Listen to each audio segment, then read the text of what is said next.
keynote speaker, I would like to welcome Ms. Abirami Sukumaran, the lead developer advocate at Google.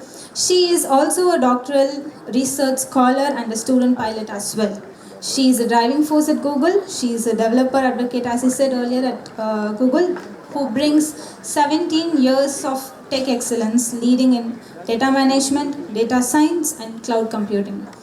I would now like to welcome Ms. Abirami Sukumaran onto the stage. Come on guys, just cheer up for her.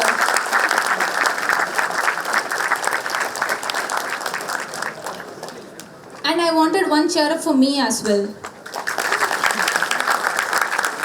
Thank you. Hi everyone, good morning.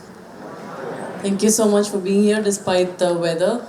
It's beautiful though, I have to say, and it's just that reaching here a little bit time consuming, I bet, and also shortage of cabs this morning. Sorry about that, sorry to keep you waiting. Thanks a lot everyone, once again a big round of applause for being here, for yourselves. Thank you. My name is Abirami Sukumaran, you can call me Abi, and she definitely did a good job introducing me, so thank you so much for that. So we'll talk about data to generative AI, the journey from data to generative AI, and definitely I want to keep this interactive, so I'll keep asking you questions, and just know that there is no right answer, it's just interactive, and that way it is nice because I'd like to hear your views, and let's keep it that way as well, so definitely let's think about that. And also, in the first slide, right after my introductory slide, I have a QR code which takes you to a docs page, and that has a few important links. So the links you can copy and keep it yourself. So this one is just where you can connect with me. My socials and everything is here. If you feel like getting in touch or having a conversation or just a connection after this, feel free to do that. The next slide actually has a QR code, and that is to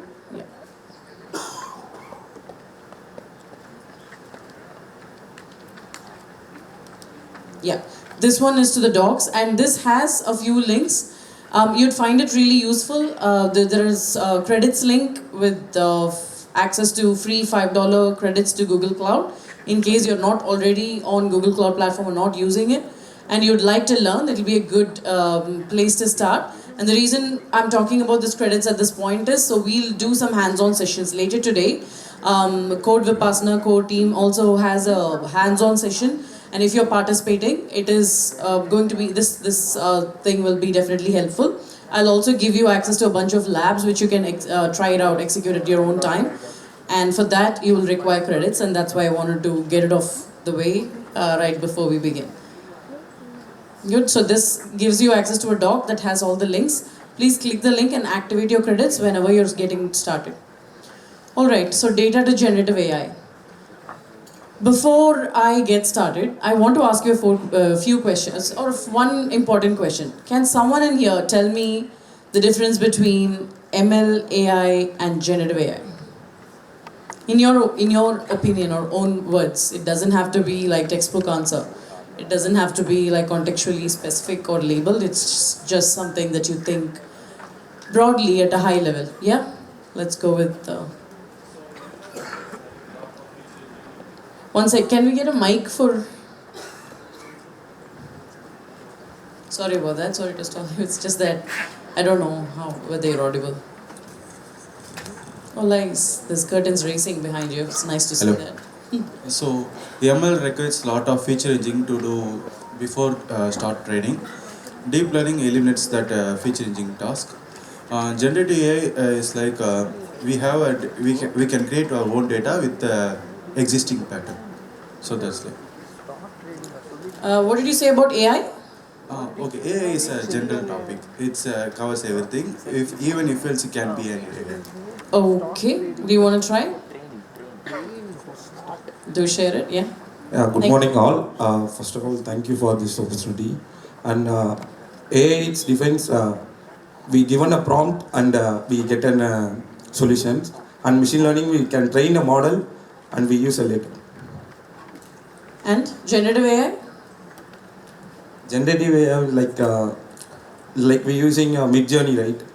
No, we are not. How many of you are using Midjourney? No, it's okay. I'm just kidding. I know what you mean, but just wanted to keep it basic. Like, let's talk about what is the difference, right? So, yeah, one more person wants to try. So let's discuss after that. So really, AI and ML is more dependent on what we feed beforehand. When we come to generative AI, it's all about it's have the own capability of creating or doing its own stuffs by itself. It has the capability of enhancing itself day by day. Okay, so it's close enough. So, okay, we have a few more answers. Let's give it up here as well and then move on.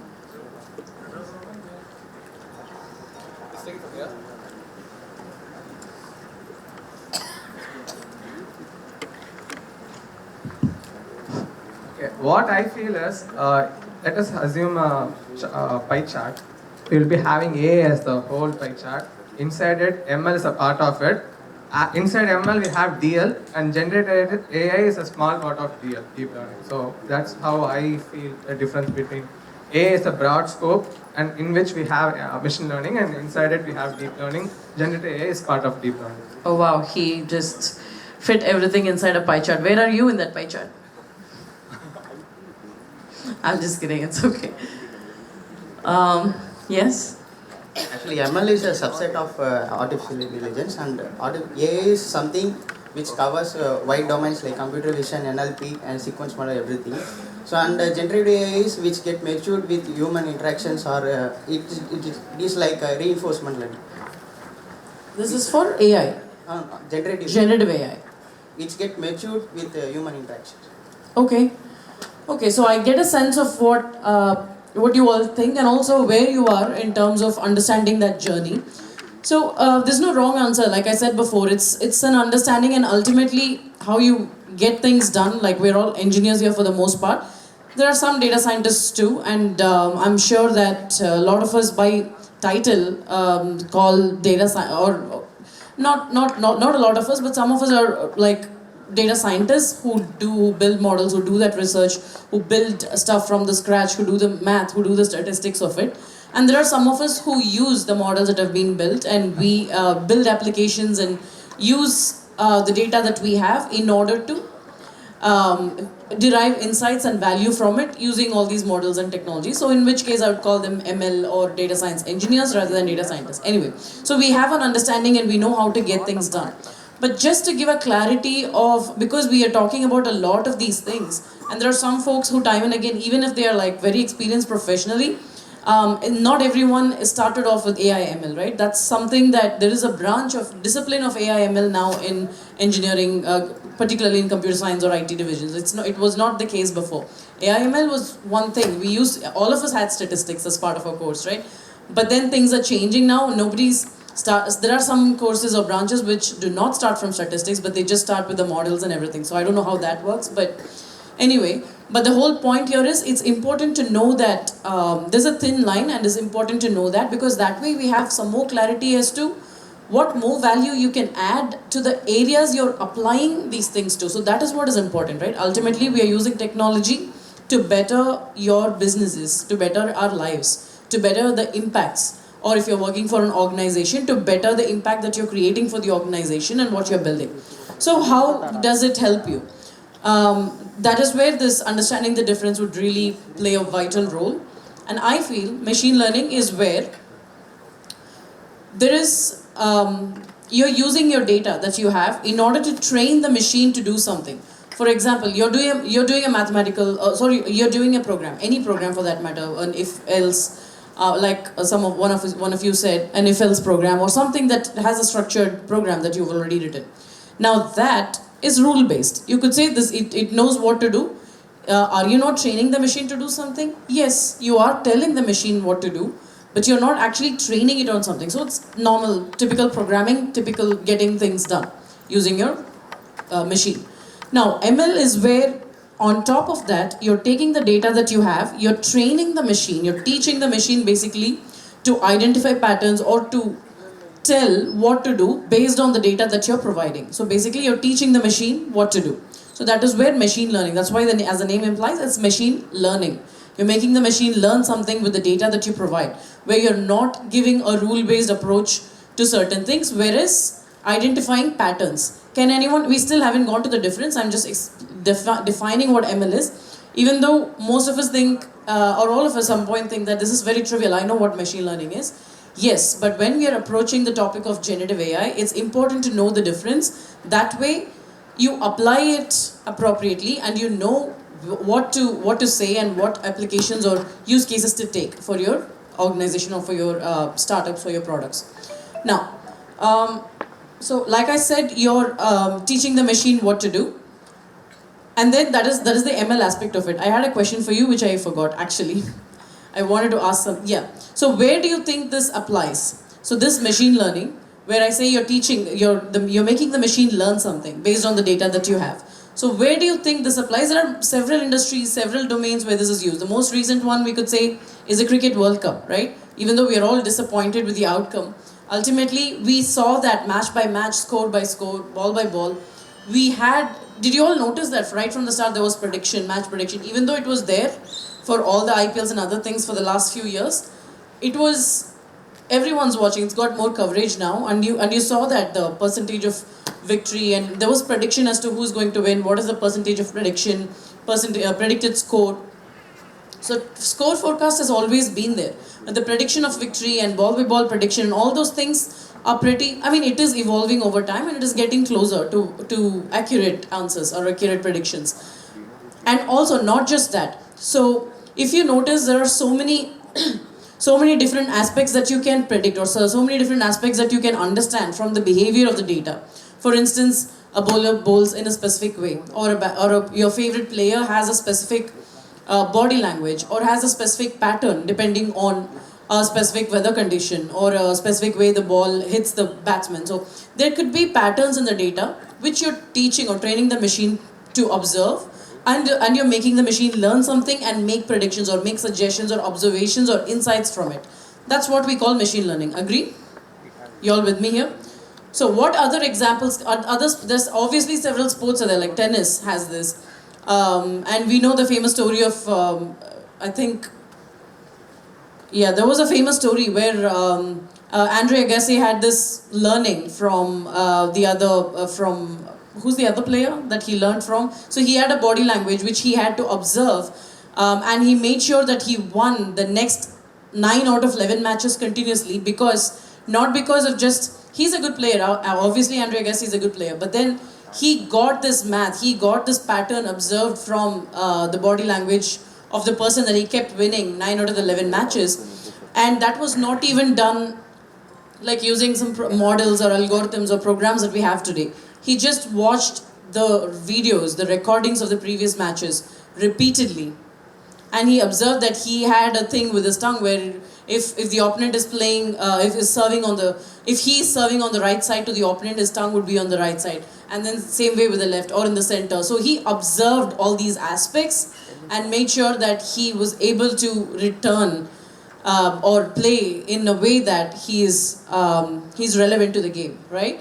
So that's how we use it. So this existed long time ago. So machine learning as a concept existed. We adopted, we did a lot of models, we created a lot of models, algorithms, and a lot of different advanced methods of machine learning, and that's where we are. So now there are other use cases. I could go on and on about what are some of the machine learning, and I could ask you what use cases are using it, but that's not the whole point here. We're talking about the difference. Now that's where we stand with machine learning. Now what do you think is AI? Like one of you rightly said, but you related it to a little bit of reinforcement learning, but I would say it's not just that. Anything that relates to the real world information in addition to the machine data. Like for example, we have data that is available from the game. There is data according to the weather, there is previous data, like how many matches have been held and what is the score been, and all that has been there from historical, all the years of World Cup cricket matches. But now, on top of that, you have live data that is coming in from sensors, that's coming in from cameras in the field. There's like so many different cameras in the field that's sending information from all different angles, all for different purposes. And then let's say if a batsman hits a 6 or a 4, the distance, the height, the width, everything is measured, right? So it's not measured like one by one. They're not taking 5 minutes for everything. It's all on the go, on the fly.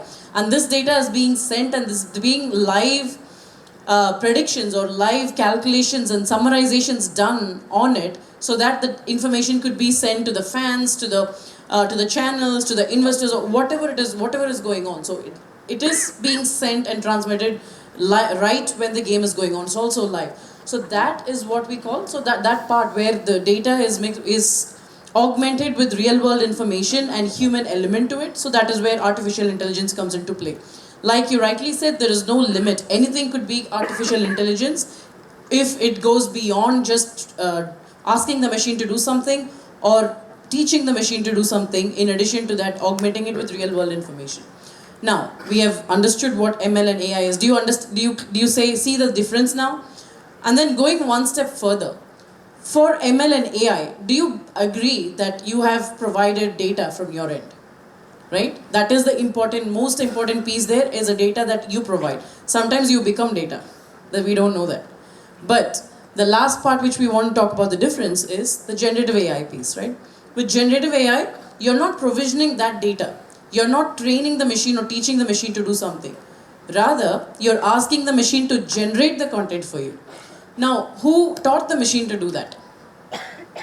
Does anyone want to answer that? Yes? Mike, please.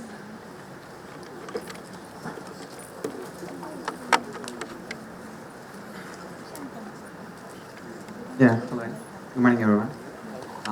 With generative AI, especially techniques like large language models. Can you be a bit louder, please? Sorry, with the mic also I can't hear. Okay, okay. I'll try to be a little bit louder. Thank Yeah, you. even with large language models, and especially these kind of models are really hard to train and they take a lot of time. So they are typically developed by huge enterprises like Google or OpenAI on gazillion amount of data. What is And- gazillion actually? I've been trying to understand the real number, you know that, right? Yeah. I'm just kidding. Go on. Yeah.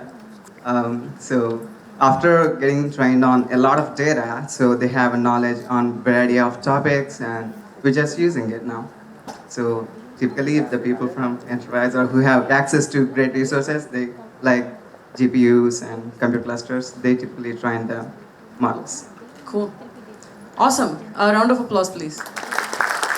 That's a great answer. He literally covered every single topic in everyone's slides today, probably. Whoever is speaking. No, I'm just on a lighter note. Yeah, he just said a lot of words which are relevant and important, but he cracked the right answer too. The thing is, the people who are creating the models, it could be you as well. Like, could only people who have this great data access to large amounts of data do it? No, not necessarily. You can build your own large language model if you have a good handle of your use case, of your businesses, and you have enough data to validate that, and you can train, if you can train a large language model and keep it ready so that your applications can generate content from the data that you have trained it with, then you can build your own LLMs too. But that's not what we are going to do today.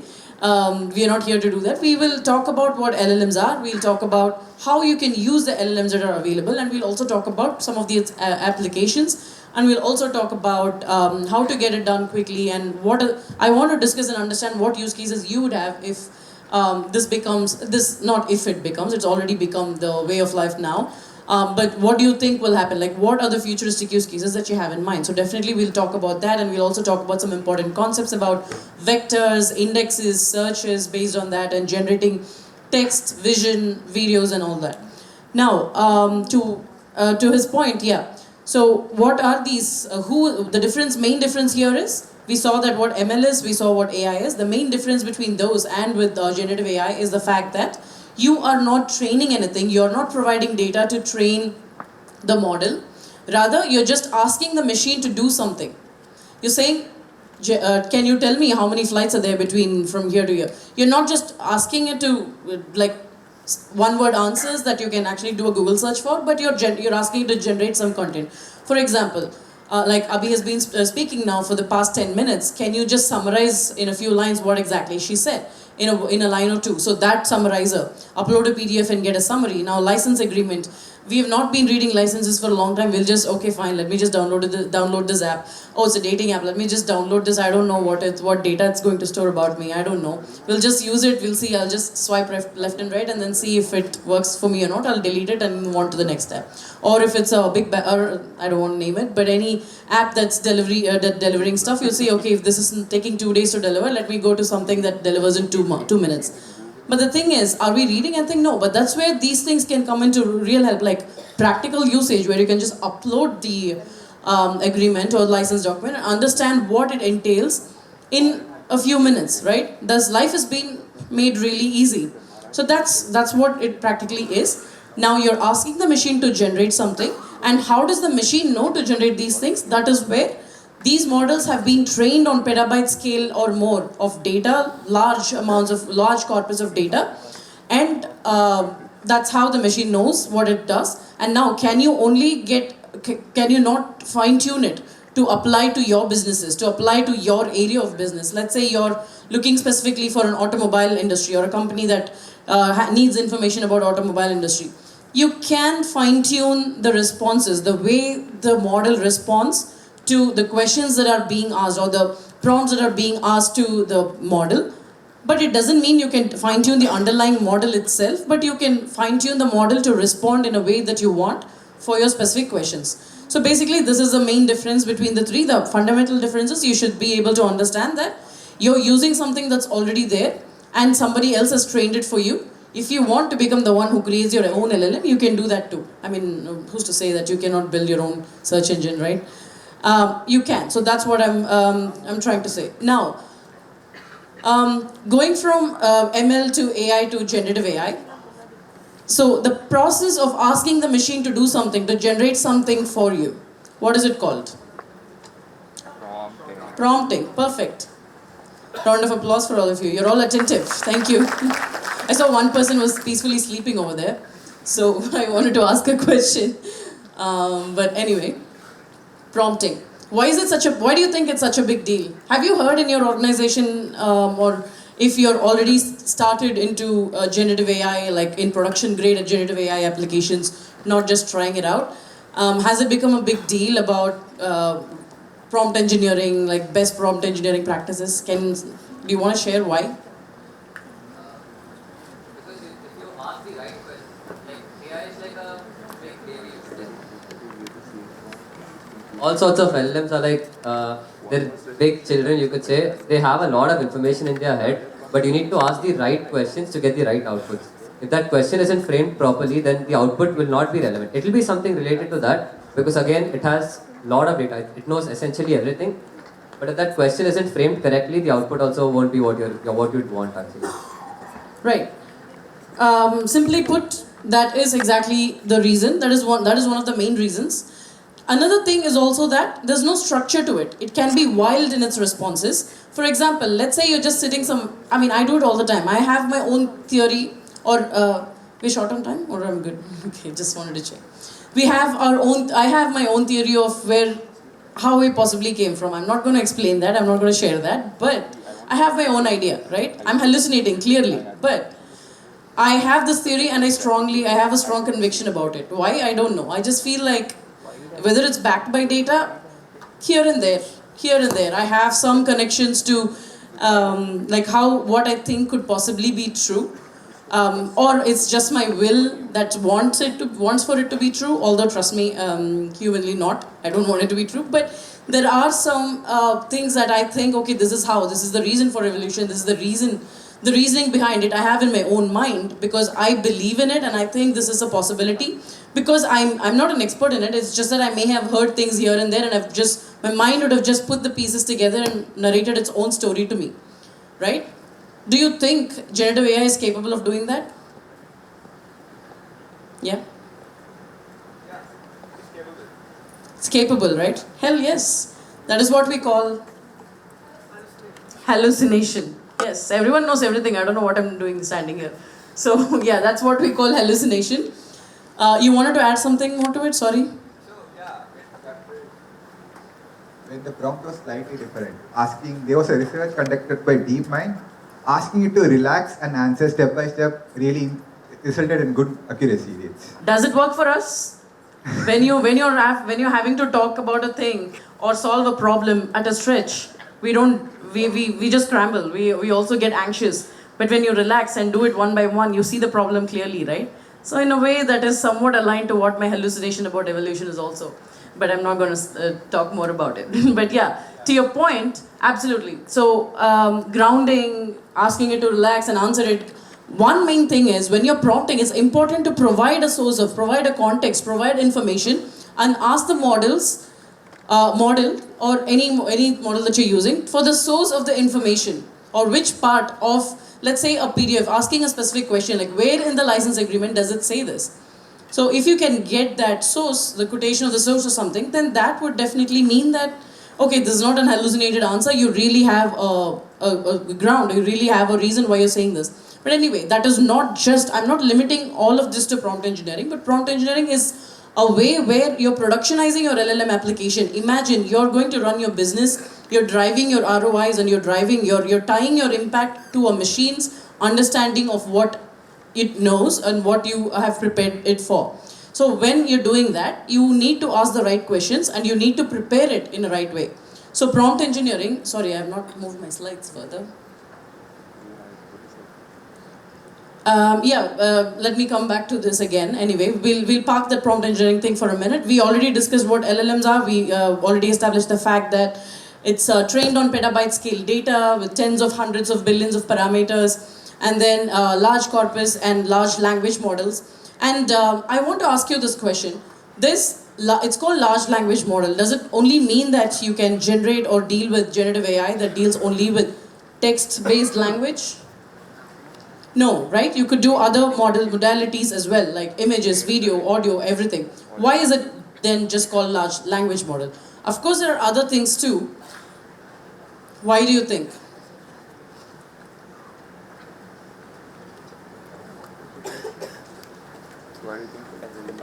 Because in the state of LLMs, they are mostly trained on literature and text corpuses, compared to other models like GANs and stable diffusion models, which are mostly trained on images and corresponding image noises. No, but even then, your images should be able to communicate with your command that is in a language format, right?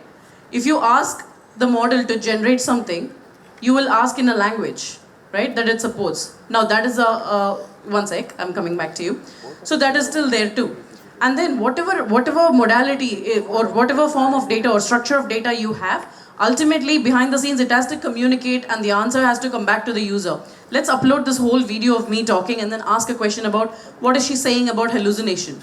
So it has to, isn't it a language that we are communicating with it, even though it's interacting as a video behind the scenes? So what does it do behind it? We'll come back to what does it do later. I know what you're trying to talk about embeddings, are you? I know that. Hold on. Hold your horses. So, all right. Yeah. Finish your thought. Yeah. So when we are using like multi-model LLMs and stuff like that, so we in the backend we usually use a feature extraction model, which takes a look at the images and tries to extract what features are present in it. So the basic embeddings or vector embeddings present in the image. You're doing the same thing. You're jumping ahead to embeddings. But I got your answer. Thank you so much. Big round of applause.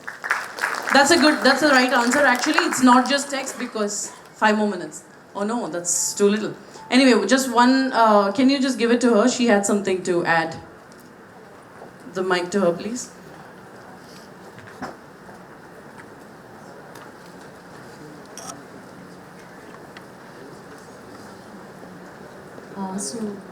I was thinking basically like something like feature extraction would be a good idea.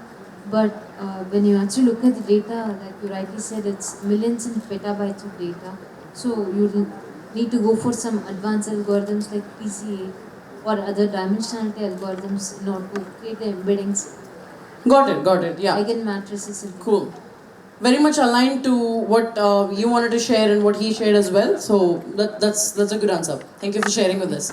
So let's just quickly fast forward. We already talked about prompt and prompt design.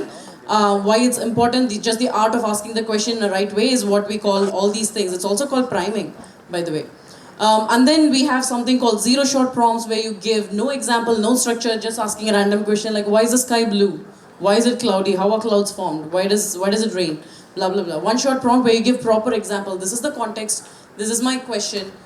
This is what a sample output should look like. Let's say, tell me about this car, and we tell, or comparing two cars. So what features it has to include in the response? So including all the features that you would like to see. What are the automatic features that are available? Anything that you want to see, is it manual or automatic, or what is the everything that you want to see is made available over there, right? So that is in your example. And then finally asking the question, sending the prompt and getting the response. It will be as part of the design as well. So you have to adjust your attributes in order to make prompt engineering better. What are these attributes? That is a call to action that I'll assign to you as an assignment. Go back and check some of the code labs that I'll share with you and find out what attributes like temperature, what is max K, what is max P, how do I adjust what I see in response, all that on your own time. Now we have, in Google Cloud, we have Vertex AI as a one-stop solution or a suite that overarches all the ML, AI and generative AI APIs that we discussed right now. Now, are we clear about the difference? So you know that when you go to Vertex AI, you can tell one from the other and use it in your use cases, right? Is it important to know that difference for a business for a business use case? It's okay to have an overlap of an understanding, but it's important to know the difference so you choose the right API for your use case, right? So that's why we spent a good deal of time there. And like I said, in Vertex AI, you have Model Garden, you have where it shows all the models, not just by API names or category of data, but also by tasks. Let's say I want to do entity recognition. Let's say I want to do NLP. I want to do sentiment analysis. So based on that, based on task and categories also, it will list the APIs that are available. So it makes your job easy. Just go there, see some sample code, and then get into action, right? And then we also have Generative AI Studio, which lets you prototype even before you get your hands dirty and start coding your application. Now, how does it do that? It just gives you a console where you can ask these prompts, frame these contexts, give examples, and then see the results and make it, before you make it productionized, you can also click and view the code and then say, okay, I'll just go ahead and deploy this because it works fine. So you can do all that within Vertex AI Studio. And it also gives you MLOps platforms, a typical ML pipeline with everything, the fine tuning, parameter tuning, and all that will be available within the Vertex AI Studio itself. So that is where you get started. So credits link, I already shared the doc link. Just go there, take the credits, and also in the same doc, there is a link to Google Cloud Console, which is console.cloud.google.com. In there, you have a link to, console.cloud.google.com. In there, in the search bar, you have to search for Vertex AI, and you'll land in Vertex AI console. I'll just show you this is how it looks. And oh my God, I'm not doing anything, trust me, just running. Okay, so this is how it looks. And like I said, this is the Generative AI Studio in this side. I'm so sorry, am I blocking the view? And it has the overview and language. So this is where you send your prompts, this is where you get your response and the model. Always keep an eye out of what is new as far as model is concerned. So keep looking for anything, any change or any advanced updates that are coming up. And then the parameters are described here. You can also see this in the documentation as well. Just to give an overview, temperature controls the randomness of the response. Token limit, how many words or the amount of words that you want in response. And top K, how many, what is the pool size that you want your next token to be chosen from?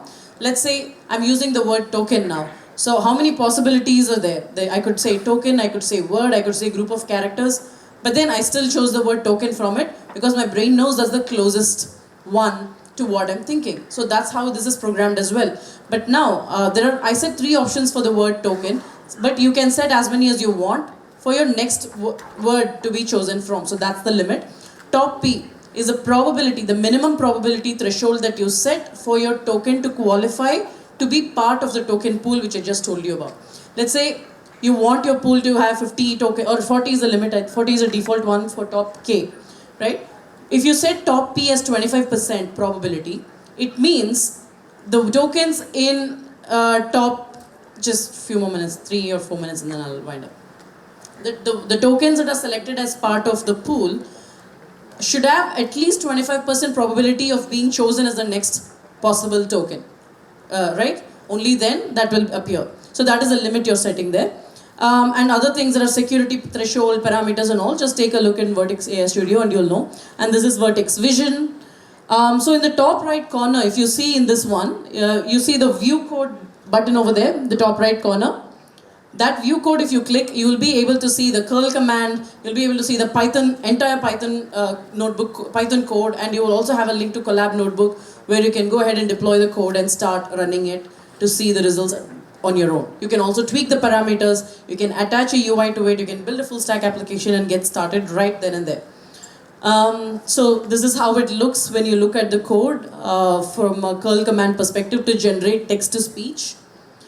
That's it. So we've already covered what's new. One thing, the last closing note I want to say is, if you are a full stack application developer or a DevOps person, or you're in the ML part but haven't ventured into generative AI, or if you're also in the, or if you're someone who's a data analyst or business analyst or visualization, BI developer, like what is in it for me? How can I contribute or how can I attribute to the impact, to the success of the organization or my startup in my domain? Because that's where generative AI comes into play. There is something in it for everyone and everyone can contribute. There's like so much in, so many databases now in Google Cloud itself, like BigQuery, Spanner, all the Cloud SQL and AlloyDB, they all support generative AI in their own ways. Like from BigQuery, you can have direct remote function calls to Vertex AI APIs, which means only using SQL queries, you can build generative AI applications. How cool is that, right? So there is a code lab that is available for that. I'll give you a QR code for that. And it is also there in the code vipassana.dev that is there in the doc. All the labs are there. Just go through it and you can learn how to do it. Cloud Spanner has a direct, it can store vectors. One thing which we didn't talk about is a vector search. I'll just finish with that because we spoke about embedding. I want to close with that because that has a good number of use cases too.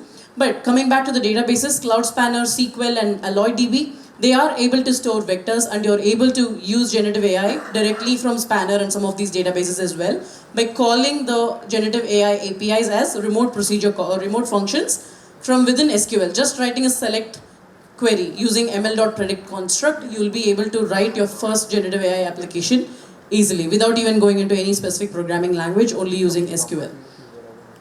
So that's what I had covered here. And the last thing is the vector search, which is the part where you all spoke about embeddings and everyone was interested in that. So I'm just going to add, like we said, just one last thought I want to leave you with is how will you think, let's say you want to summarize my entire video into a Q&A bot. Let's say you have to build a Q&A bot right now after this session. You have a recording, a YouTube link of my video, right? How you have to build a Q&A bot on top of it.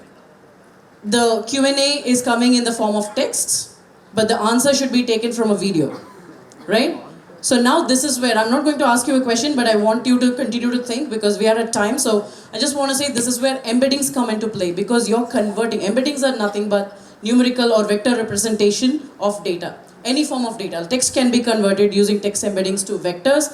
Similarly, video can be converted into vectors. So where they meet, so let's say if you want to bookmark my talk into multiple parts and just select the areas when I say tokens. So that you can do. And what is that bookmark called? Sorry? What is that bookmark called? Index. Indexes, right? So that's what we use for embedding. So you collect all these embeddings, vectors and all, and then you collect them and store it in the database and you index them. What are indexes? Indexes are used in databases to expedite your search, right? To have high performing search results without like scrolling through and finding in the video where it is. You're not doing an if-else search there, right? It has to be really fast and that's why we use indexes. In simple terms, these are just nothing but bookmarks. We say, okay, this is where we collect related items and pick the one that is closest to the question that is asked as the answer. And that is what we call as vector search because you're searching the vector. And do we have a specific database to support it? Yes, we have vector search in Google Cloud. So tryout is a really very engaging use case you can find. There are so many, one of the code labs that we have in Code Vipassana Season 4 is vector search on video data. So I want you to take this as a call to action and go and try it out at your end. And with that, I want to just give you a QR code to Code Vipassana Season, okay, this is the credits, you already have that, codevipassana.dev. This is also there in the doc, but this is a program which has free hands-on generative AI-based sessions this season. So you have all the labs listed here. Feel free to do it at your own time. Read more about it there. This afternoon we have a hands-on session by one of our leads. And we have a couple of leads supporting that event as well. So please tune in if you're interested. Sorry, one question I'll take. Yeah. Thank you so much for giving such a great engaging session. First, I want to compliment you on your speech. Thank you.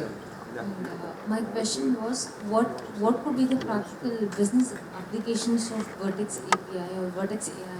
Vertex AI. So anything that you want, let's say you want to build an ML application, an auto ML application, you don't want to write code, you want to build an auto ML application to do sentiment analysis of the audience crowd. Like I said, one person was sleeping, a lot of them were intrigued, they were motivated to answer. So different kinds of sentiments. You want to just upload this information and get, without writing code, get something done. You have API to do that in Vertex AI. You want to write your code, own code, and get this predictions or observations done. That is also possible with Vertex AI. You want to do this with generative AI. That is also available within Vertex AI. So basically, it's your one-stop suite for all ML, AI, and generative AI solutions in Google Cloud, and also productionizable solutions in Google Cloud. Okay. So do you have a separate, like you said, if there is a DevOps person out there, you said they might be... Yes, this afternoon we have a Vertex AI hands-on session. Okay, so they will tell us how to deploy it. And Yes, we will do that. But also, that's where this link comes handy. You can take a screenshot of this or just copy this codevipassana.dev link. It has a lot of hands-on labs that will get you started. Sure. Thank you so much for your answer. It was such a great answer. Thank you. Thanks everyone. In the interest of time, no more questions, but I'll be around. So if you want to just reach out. Thank you. Thank you so very much, ma'am. Though I'm not a techie, I heard that Code Vipassana is actually changing a lot of lives for students and professionals as well. So good to hear that. Yeah. On that note, we have a few people who have transformed, who have changed their careers from, fashion. Not that it's not the right thing to do. They wanted to transform from one career to another, from editorial to becoming a tech person, from fashion to tech.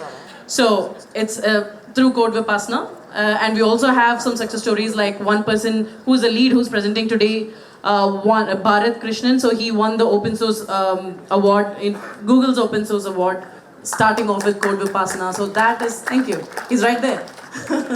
Okay, yeah. So a lot of success stories. We have a lot of leads who see the difference, and they also create the difference for their own communities. So I'm not saying much. Just see if it is useful for you. Feel free to at least do the labs at your own time. You don't even have to participate. All right. Thank you. Thank you so very much. And here's a small thank you goodie for you.